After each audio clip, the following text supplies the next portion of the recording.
Mountain Dew is currently undergoing a major rebrand, with it mainly tapping back into its 90s roots. And after I did this poll asking what your favorite Mountain Dew logo was, it was clear to me that I was not the only one who was passionate about this subject. So today, sit back as we look back into the history of the Mountain Dew logo.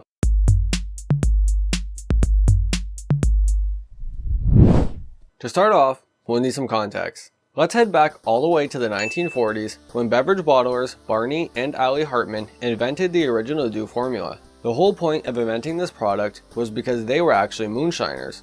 People who, well, made moonshine, a sort of homemade whiskey typically derived from corn. The name moonshine comes from the fact that the drink is distilled quickly at night to evade law enforcement, as it initially gained prominence during Prohibition and ended up just sticking around. The term Mountain Dew was, funnily enough, a slang term for moonshine, since it sometimes comes from rural mountainous areas as well as representing the crisp freshness of morning dew. It can actually be traced back even further to an old Irish folk song titled That Rare Old Mountain Dew. It wouldn't be until 1948 when they brought on friend and graphic designer John Bruschetto to start designing labels for the new concoction. And this is what he came up with: a simplistic, fully spelled out Mountain Dew and a typical rural style font for the time, along with this little dude.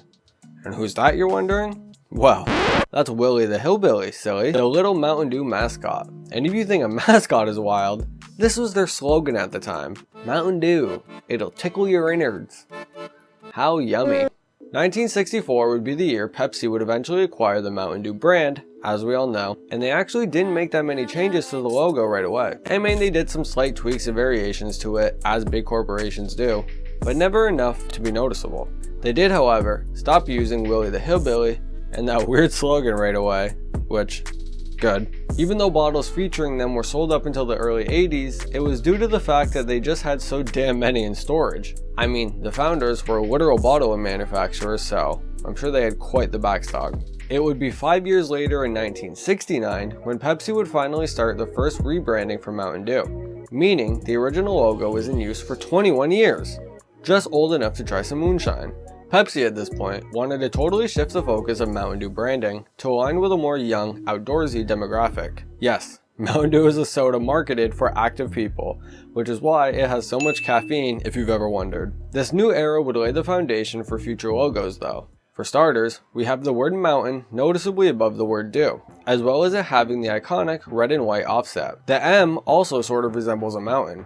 It was most definitely inspired by the typical 60s and 70s wide flowy style fonts, and is actually the longest logo to be in use, with it not being changed all the way until 1996, meaning it lasted a solid 27 years. If we watch commercials from this era, you can see how they were really focusing on young active people by making a commercial for pretty much every damn extreme sport ever. But besides that, there's not a whole lot to touch on during this time. It was really the building block era for brand recognition. But 1996 would start a wild burst of short-term logos before we finally get to the one you're all waiting for. During the 90s and 2000s, Pepsi took on a different approach to their branding tactics by deciding to switch up a logo every 3 to 5 years to keep constant word of mouth and eyes on the brand.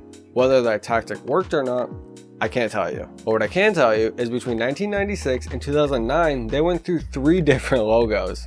Starting with the internet era. 1996 was the year home internet was pretty much announced to the world, so Mountain Dew decided to get with the times, in their own sense of course. The new logo was fairly similar, but had some key differences. For one, we can see that it isn't contained by an invisible square anymore, and has a lot more free-flowing structure. The mountain has been raised up with the letters being more level to each other now, as well as the dew also being moved up and slanted a bit to be almost parallel with the word mountain.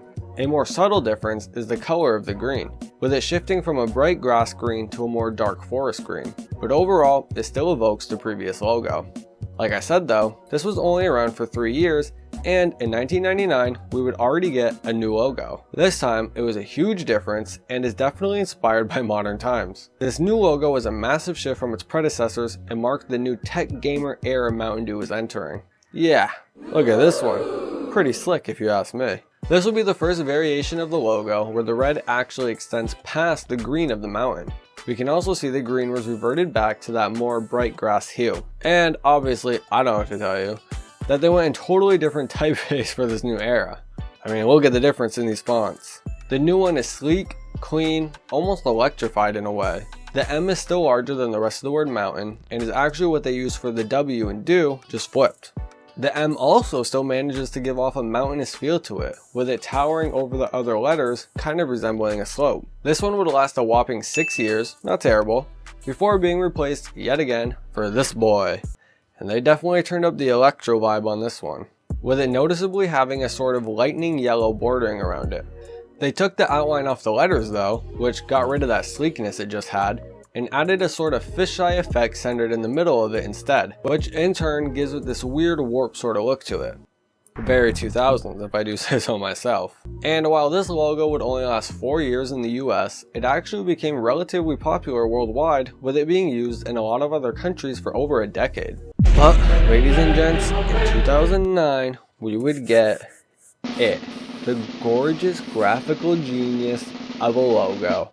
The one that is the icon for sweaty gamers, Doritos, and all those other memes. In 2009, Mountain Dew dropped their newest logo, which is clearly mine and a lot of other people's favorites by far.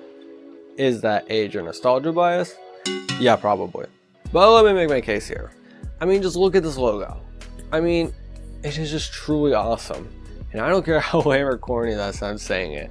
I mean, as a soda lover and a graphic designer, it's just so awesome. But let's break it down. For starters, we can clearly see that they decided to totally shorten the word mountain to the iconic MTN, likely due to the meteoric rise of text lingo at the time. The do is much more prominent also, with it for the first time ever being larger than the word mountain, and by quite a bit too.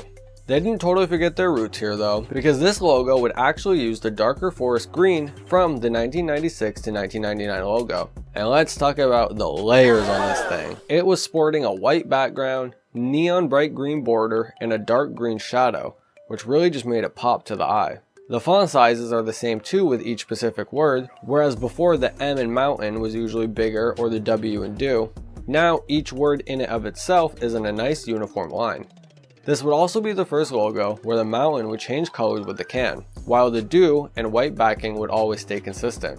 And we also can't not mention the iconic geometric pattern that accompanied the logo wherever it went, with the little triangle shapes all adorning colors from the overall color palette, giving it a digital breakthrough sort of effect. I mean, I've said it before and I'll say it again. I just love this pattern. Like, I just want a room painted in it, like all the walls are like a car wrap or something. Like, the branding in general would lean heavily into edgy online gamer humor, with gaming becoming a sport during this time. Mountain Dew sought to be the drink that sports gamers drank, as they felt it was a natural blend of their classic brand identity with new age values and marketing schemes.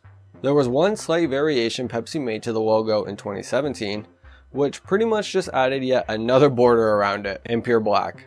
It kind of gave the logo an encrusted feel to it, almost like a plaque or something, which really made it seem like it was going to stick around for a while. With this update, we can see individual flavors getting their own cool, extreme, unique designs on the cans. My favorite was Code Red. I mean, look at this thing. Maybe they were finally starting their total uniform branding and making this the one that people will think of for years when they think Mountain Dew. But that wouldn't be the case.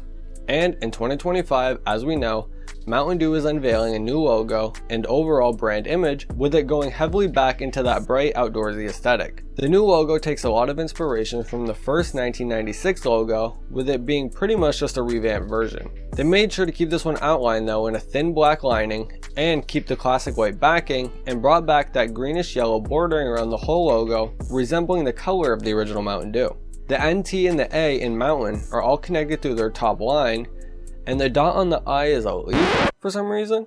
Like, I actually don't get that. Is it because they use carbonated orange juice in the Mountain Dew? Why a leaf? If you get it, please explain it to my dumb ass. A totally new thing about this logo though, is that it changes colors with different flavors, with the Dew even being not red sometimes, which is the first time that's ever happened. Well, except for the original logo, I guess. When we look at the new packaging for it, you can see it literally shows an outdoor mountain landscape harboring back to those early Pepsi roots. It goes back even further with honoring its roots though, by bringing back a mascot for the first time since Willie the Hillbilly. Now, they have this Jason Momoa looking dude who, his name really is just the Mountain Dude. Huh. for you real nerds out there, I know that he was introduced in July of 2024 when they still had this logo, but the whole point of him is so that he could be the face of this new rebrand. So we associate him with this, not this. Okay? And well, that's all I have for you guys today. Thank you so much for watching. And P.S. This was kind of only a history on the Mountain Dew logos in the US. I mean, we didn't even get to touch on some of these bad boys. So if you want to see a video on just those, let me know in the comments below. And also, I did my research to try to see like anybody ever who was associated with any of these rebrands. And I couldn't find anybody, no graphic designers, no anything. And it just really upsets me that big corporations love to hide stuff like this because it's really just fascinating. So if you happen to know anyone out there connected in that world of Mountain Dew logo design or anything like that, please send them my way because I would be so grateful. And I would also be grateful if you liked the video and subscribed, comment any other ideas you have, and yeah, don't forget to share this video with a fellow Mountain Dew lover, and I will see y'all in another video. Peace.